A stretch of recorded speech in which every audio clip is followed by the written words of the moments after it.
We're here in the new library, the beautiful new library in Halifax, with Alfred LeBlanc, the author and photographer, for a new book that's coming out this spring called Portraits of Cape Breton.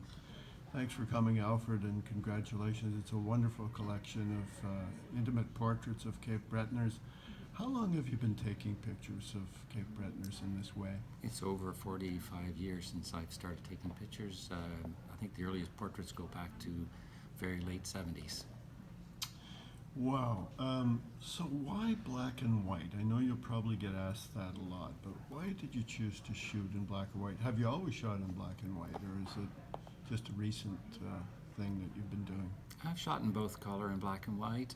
I think black and white is well suited to the subject matter for this collection, but I also think there's something of a reaction that one has to color, at least I do, that color pretends it's reality. It pretends to represent reality, and as such it disappoints, whereas black and white is unapologetically an abstraction. So I don't have that kind of that funny mechanism in my head telling me that this isn't really what I saw. Yeah, it's real, it's reality. It's an abstraction, and I find it a beautiful abstraction for this subject matter. And it's more closely connected to the reality of these people, is it not? Yeah. So, in traveling the island, you're a Cape Bretoner by birth, is that correct? Yeah, from Marguerite Forks. Marguerite Forks, yeah.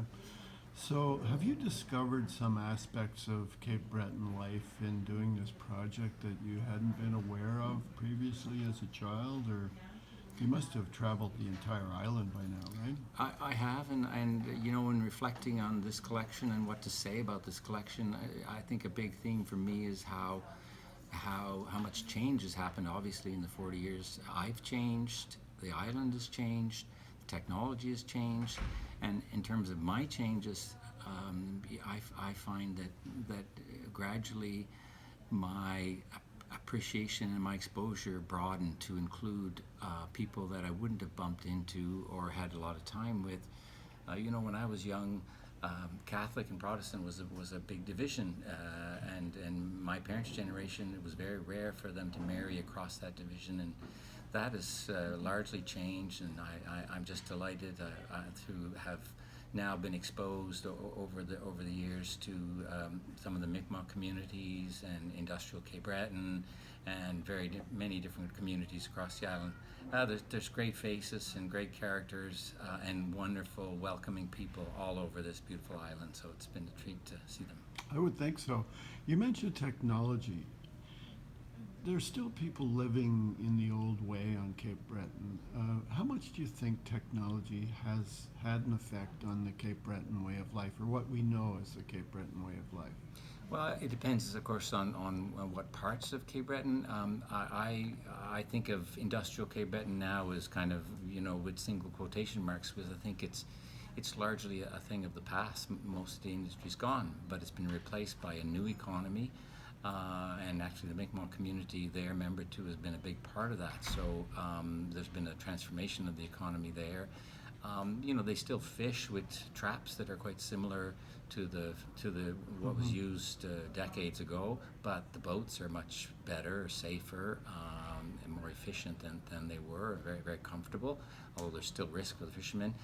Farming has changed, but I think in many ways some of the old beauty and just I always tell people that I like finding a place where there's a lot of clutter, because clutter is people's lives, and if it's all around them, it makes for an interesting picture. Music is a big part of life in Cape Breton. I would imagine that technology hasn't changed the music very much, or the Gaelic language for that matter, has it? No, I think the music has continued to evolve. It's interesting because when I was growing up, certainly the traditional music was dying. It was really dying. There were very few people taking it up, and there was a bit of a response, a bit of a determination, we're not going to let this go, and some key people, including some priests, made a big effort to kind of reverse that trend, and certainly, I don't know to what extent they can be credited with, but that trend did reverse, and there's never been as many great musicians on Cape Breton Island. I think it's safe to say that. And they've, some of the people in that community continue to experiment and bring in other instruments and bring in other technologies and other approaches and learn from other cultures. So it's a very vibrant scene. Gaelic has gone through a little bit of similar kind of decline as one would expect, but there are pockets and efforts that are pushing back, and there's still some families raising their kids with the Gaelic, including some in Mabu and other parts of the island. So it's great. And I would say the same with Mi'kmaq, which is also very exciting to see the effort that's going into preserving and rejuvenating that culture and language and music and storytelling traditions in that community. And there's a couple of Gaelic colleges now in Cape Breton, is there not? There's one in St. Anne's, I believe. The St. Anne's College has been there for a long time. What is new, as I understand, what is new is that they've now opened a branch or satellite of that. The library is closing in 20 minutes at 12 p.m. Computers will shut down at 11:45. Activities in meeting rooms should conclude at 11:45. If you are borrowing any material, we ask that you please proceed to a self-check machine. We hope you enjoyed your library visit and look forward to seeing you again. Can I just continue? Yeah, sure. Okay, so what is new is that there's a satellite to the college and open in Mabu. It's the old convent, I believe, and it's a fabulous facility. And they've got some exciting stuff going. Of course, Mabu is a wonderful place for that to happen because it's one of the most beautiful and vibrant communities and areas on the whole island. So it's great to see that happening. We've just been evicted from the library, I guess, Alfred, so just one last question before we wrap this up. Do you keep in touch with a lot of the people that you've photographed for this book? You must be related to a few of them, I'm sure. I am related, and I mean, many of the people, of course, have passed away because the pictures go back 40 years. But I have been in touch with the families of everyone in this collection, and do stay in touch with some of the people in the photographs. It's just been a joy and it still is a joy to visit. If I get pictures, great. If I don't, if it's just a visit, that's okay too. The people are welcoming, and there's always great stories and nice pot of tea on the stove. So it's just a great joy for me to practice my passion in such a wonderful part of the world.